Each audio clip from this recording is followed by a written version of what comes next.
What's up, board game people? It's already that time of the month again. We're back with our month in review for April. I'm inching this ever closer to the beginning of the month, but with so much personal stuffs going on this month, I'm still running a bit behind where I'd like to be. Maybe next month it'll make it to the first week of the month? We'll have to see. These videos tend to run a little longer, and I only have so many visuals to support me while ranting on and on, so maybe go paint something or organize a game box while you're listening. So before I begin, and as always, I don't receive any money from game companies for making these videos. I tell you this so you know that all opinions I express are my own and not biased by money or deals with publishers or developers. I won't allow myself to be put in a position to lie or hide my feelings on a subject just to make a quick buck. If I get something wrong or you disagree with one of my opinions, let me know in the comments and I'd be happy to discuss. If you like board game videos, including reviews, unboxings, crowdfunding coverage, and retail news and coverage, this is the place for you. Hit that subscribe button and the bell and you won't miss out on anything coming up. So with all of that out of the way, this has been a hell of a month. Let's start off with what arrived at my doorstep in the month of April. First off, I've been waiting months for this little package. I got an Aetas air compressor pressure regulator from my Aetas compressor. It's been on back order for so long that I had no idea it was actually coming. I hope I'll be able to get it hooked up and put it to use very soon. Next, I got my all-in for Uprising Curse of the Last Emperor. I was able to snag one of the few remaining copies prior to the expansions campaign going live. I also got a special thank you package a week or so later, but it isn't pictured because I wasn't expecting it, and I'd already opened it. The surprise was a pack of blessing cards for the game. It was totally unexpected, but thrilled me to no end. Thank you, Nemesis Games. Their customer service and commitment to quality has been top-notch. The next box to roll in was from Boardlandia and contained Lord of the Rings the card game. This has been on my list for quite some time to check out, and when it went on sale as the deal of the week, the price was too good to pass up. The next pile of boxes to hit the doorstep was actually blocking the door when I tried to open it. My all-in pledge for Nemesis and Nemesis Lockdown finally arrived. This was a huge package, and it's going to make for a hell of an unboxing video. The plush cat was for my wife, and it worked its magic perfectly. I doubt she even noticed the rest of the boxes taking over the calyx. Then I got the box covered in Awakened Realms tape. This one turned out to be my copy of This War of Mine from the Ukraine benefit sale. Everything except the Rebel dice was included. They'll be sending that in a separate package once it's actually produced. Last but not least, I got a birthday present from someone who knows the deal. I got a copy of The Secrets of the Lost Station. This is another game that's been on my want list for quite some time that I could just never pull the trigger on. I haven't had time to look into it, but I think I'll be spending some time hunting down expansions and possibly the minis for it in the future. This game sports a massive campaign that has you dungeon crawling through a huge space station to learn its secrets and bring it back online. Sounds like it fits the bill. Hopefully someone wants to sell those minis though. Next up, let's take a look at what I backed. These are campaigns that started in April, not necessarily ended in April. I don't plan on changing anything, but if I do, I'll let you know in the next month in review video. First, I finally pulled the trigger on a Berserker pledge for Hell. I also grabbed the premium box trays, the leather bag, the mat, and the dice set. The pledge manager closed out in mid-April. I knew I was going to get in on Hell. I was just hoping the campaigns would slow down and so I'd have more money floating around. Well, this didn't happen, but I wasn't going to miss out on this one. I think Hell may be the last great deal you could have gotten from Mythic. Everything is going up in price and Hell was relatively fair for what you're getting. Also, the theme will get me every time. I'm a Viking at heart and by blood. Next up on the list of shame is the Dark Quarter. Again, at an all-in or the whole damn agency pledge. And I have no regrets. I still don't really know about the whole shipping debacle on this one, and I'm likely paying a portion of someone's VAT with my pledge, but this was one of my most anticipated campaigns for the year. I absolutely love the setting and miniatures for this one, and I just wish they'd offered maybe another expansion during the campaign. I'll just have to hope that they support this with more expansions or scenarios in the future. Next is one of the big ones, or will be at least. I backed Anastyr at the Dragon Pledge, but will be upgrading to All-In in the Pledge Manager. I think overall, the All-In Pledge offers a decent value, but it's possibly more than most will get around to playing. I truly hope the overarching campaign for this game is well written and will give a good sense of continuity to the hack-and-slash nature of the game. The miniatures are amazing examples of low fantasy, and while I will likely never get around to painting them, they would look amazing with some paint on them. This month was brutal on my wallet. I hadn't planned for this month to be so bad, but so many campaigns that I had on the top of my list launched this month. Sleeping Gods is one of those campaigns. I planned to go all in on this one and I did. For this one I got the Complete Collection pledge and will be springing for the foreteller narration for the original campaign in Tides of Ruin. This is a game I searched high and low for during the holidays, and I wasn't going to let it get away again. I love the art style for Sleeping Gods and Distant Skies. I think it's a game my wife and I will be playing for quite some time. Fairly sure I'll get my money's worth out of it. Thankfully, the next one came in a little cheaper. I got the Workaholic Pledge for the Lawyer Up Season 2. Every once in a while, it's nice to have a competitive game laying around, and this one looks perfect. It's a light card game for 2 players that I'm pretty sure be a hit on any table it gets played on. The Workaholic Pledge gets you everything from Season 1 and Season 2 for just over $114. I followed the campaign and got $5 off, so the deal was even better. The biggest tip I can give you is always follow GameFound campaigns, even if you aren't sure you're going to back. It costs nothing to follow, and you'll hate having missed out on a freebie or a discount if you do decide to back later on. Heck, some of the freebies I've gotten have been worth over $20. Next up is the final wallet burster of the month. I'm all in on the Great Wall with Sundrop gameplay bundle with the Iron Dragon. I added the playmount and upgraded resources as well. This is a game I've actually bought on eBay and had to return because they sent the wrong Meeple version to me. Got into what I would call big kid board games with worker placement games. The fact that this can be played in a co-op mode made it all the better for me. Reviews have been overwhelmingly positive, and I can't wait to let this beast take over my table. Finally, we come to Uprising Titans of the First Age. So this is one I just had to piece together a pledge for. I started with the Titans of the First Age expansion, added the deluxe components, the Allies card pack, the Armory card pack, and the painted curse miniatures, and I'm getting the dice tray for following the campaign. Dice trays aren't really my thing, you really only need one, but I never turn my nose up at free stuff. Like I said before, I have had a great experience working with their customer service, and I feel very comfortable backing this one. I know I'll be getting an awesome, high-quality game out of it. So yeah, it's been an expensive month. Still waiting on a slowdown, but I'm not sure that's going to come. So let's take a look at what I skipped or dropped this month and why.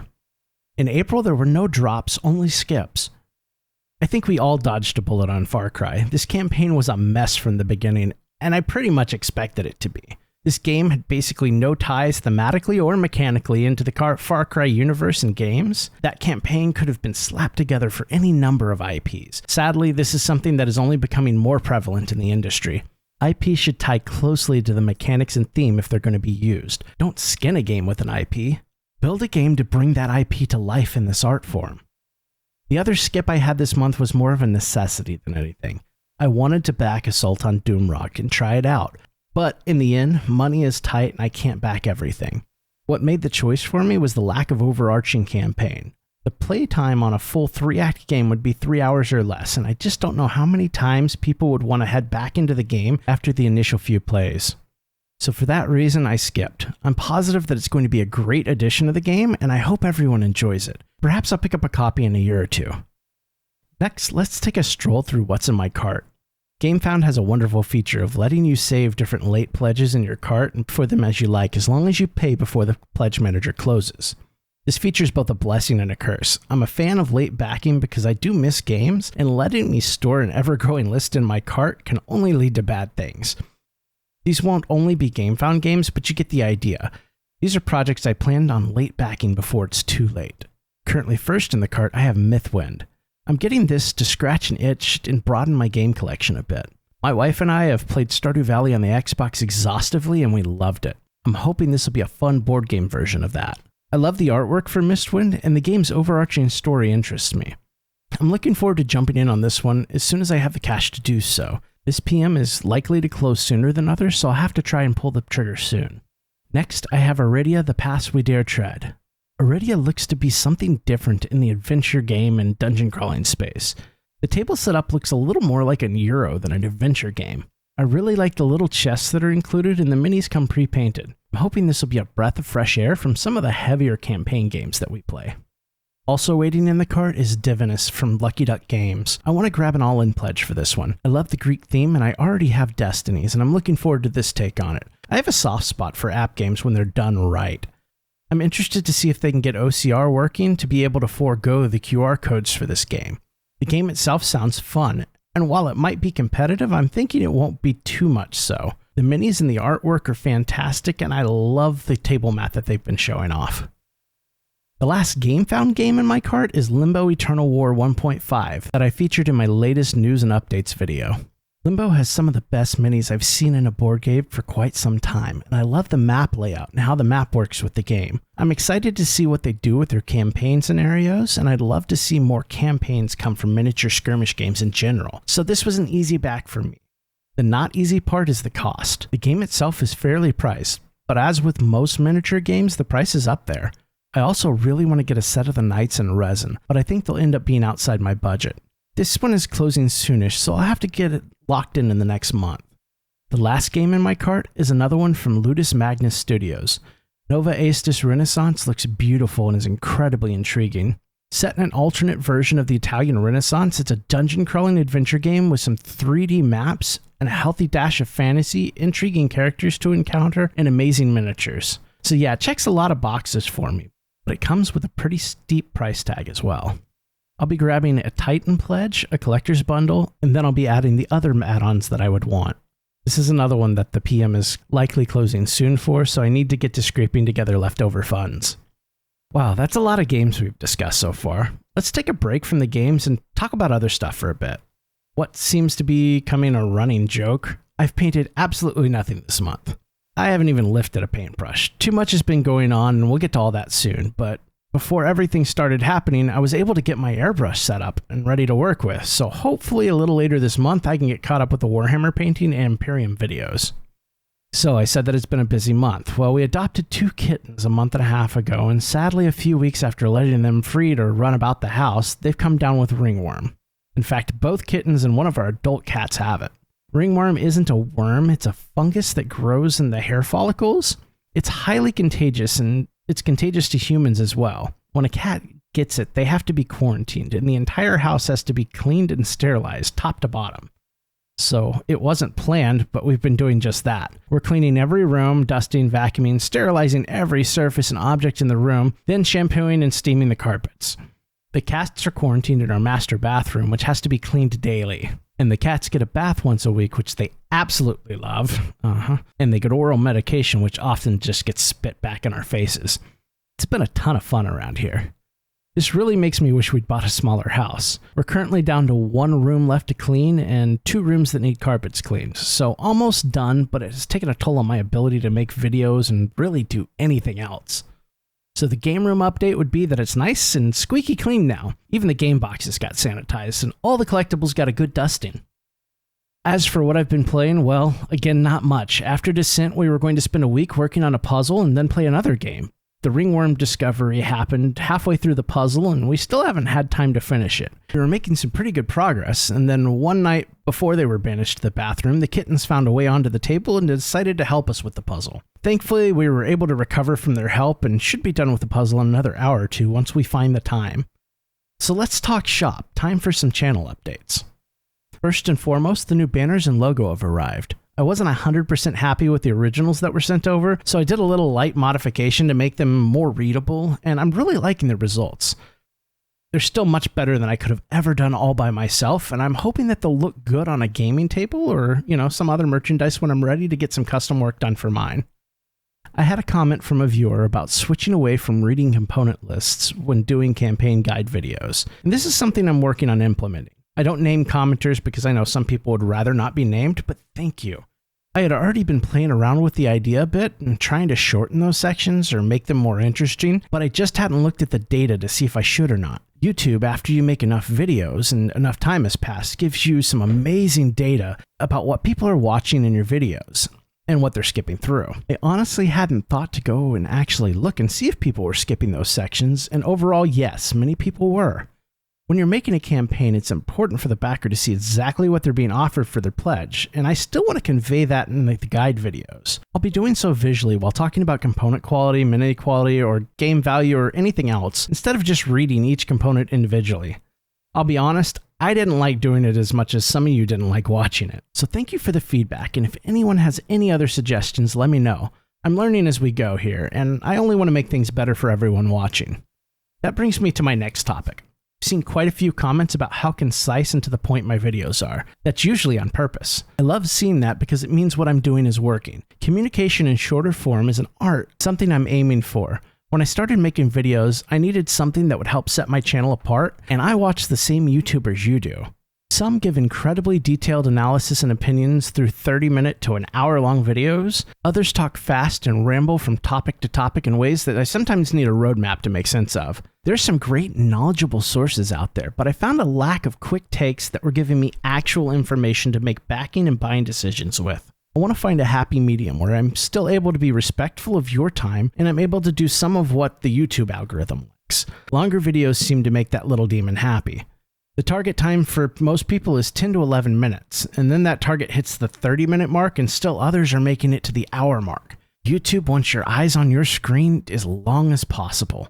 I don't want to be shoved firmly into any of these boxes though. Many of my videos will still be shorter, and I always try to be respectful of your time, and when appropriate, I'll make longer and more rambling videos. But I'd also love to remain the source to come to for a concise look at the news and different games. So, funny thing that for some reason people don't think I realize. I'm a small channel.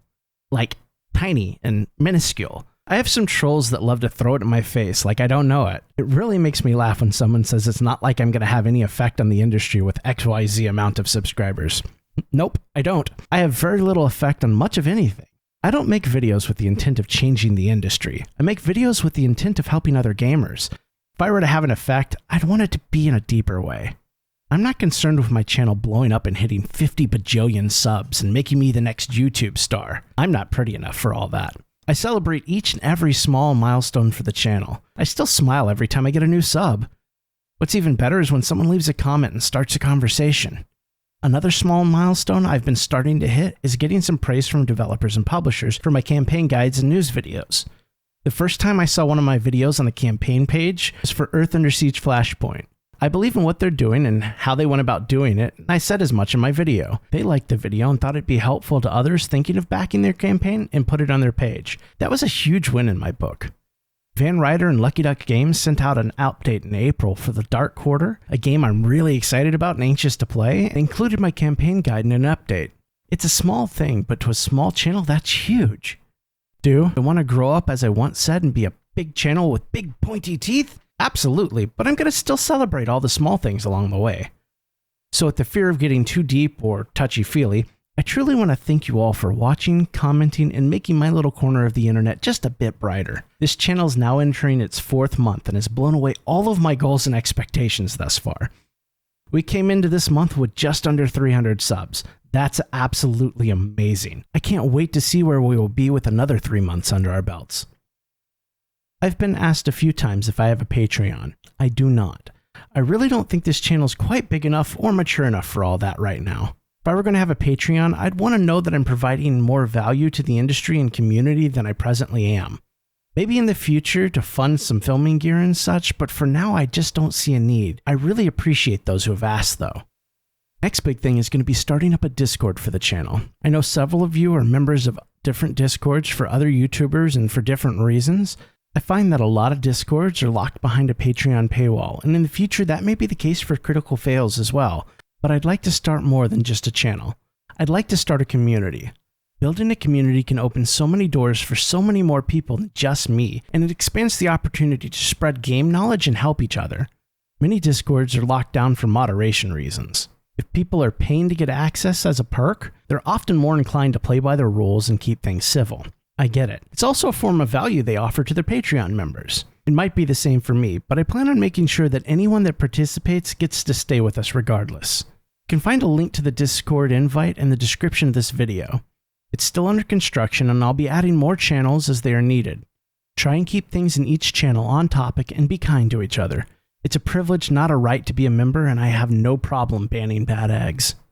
Like with my videos, feel free to disagree on anything, just don't make arguments personal. So, I have a way you can all help me, especially if you're someone who made it this far into the video. Let me know in the comments about how you found out about this channel. Did you find it searching on YouTube, on Board Game Geek, or on a campaign page somewhere? I'm genuinely interested in knowing may help the channel to grow. Another way I've been trying to grow the channel, and eventually the community, is via social media. I'm no social media starlet. In fact, I hate my cell phone and it stays on silent and in a corner most days. But I'm not ignorant. I know that social media is one way the world communicates these days. So along those lines, I've started some social media accounts for the channel. Mainly Instagram and Twitter first. They're both quick platforms and are easy to interact with. Sadly, I know little about either, but I'm learning. I had no idea of the massive board game community that exists on Instagram, and while the whole platform is still a mystery to me, I'm learning as I go, and I've had a warm welcome there. Twitter's a little different. It's a weird place right now with the Elon Musk takeover, so I'm not posting there quite as much, and I'm not actively trying to grow a following just yet, but I am learning and letting it grow organically. Sadly, these efforts took a little hit with the house cleaning having to happen, but I'm going to redouble my efforts on Instagram as soon as we finish up that last room. So all that leaves is upcoming videos. Well, I've been saying that I want an unboxing video done to try out the new equipment, so that's top on my list. I'm also beginning work on a review video for Descent.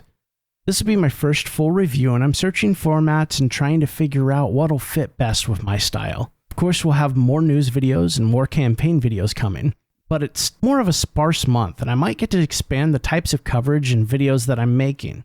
Any ideas on videos you'd like to see are always welcome too. Now back to games for a bit. I always have a list of games that I'm looking at to buy, and there's a shorter list of games that I'm actively searching for copies of.